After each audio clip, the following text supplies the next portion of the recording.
আমরা দুজনেই তো ক্রিকেট ভালোবাসি, একই স্কুলে পড়ি।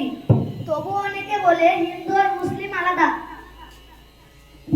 বাচ্চারা, এটা ভুল ধারণা। মানুষকে পথ দেখিয়েছেন তিন মহান আত্মা, রবীন্দ্রনাথ ঠাকুর, কাজী নজরুল ইসলাম, স্বামী বিবেকানন্দ। আসো আমরা তাদের বাণী শুনি।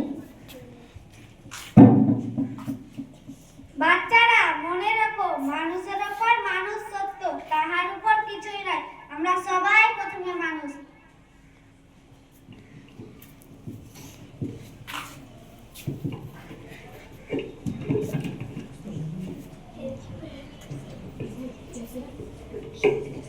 আমি লিখেছিলাম, মোরা এক বৃন্তে দুইটি কুসুম, হিন্দু মুসলমান। আমরা যখন একই বৃন্তের ফুল, তখন কেন লড়াই করব?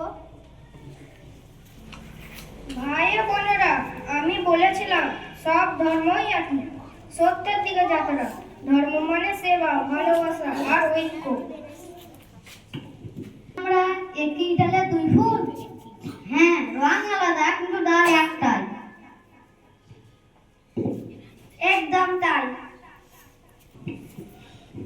একসাথে থাকলে তোমরা শক্তিশালী হবে,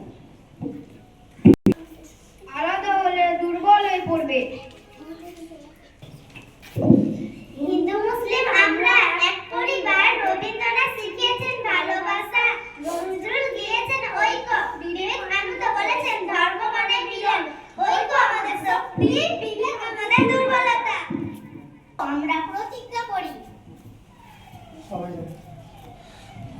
আমাদের স্কুলে, আমাদের গ্রামে, আমাদের দেশে আমরা সবাই ঐক্যবদ্ধ থাকবো। একে অপরকে শ্রদ্ধা করবো। মিলেমিশে শান্তির সমাজ গড়ে তুলবো।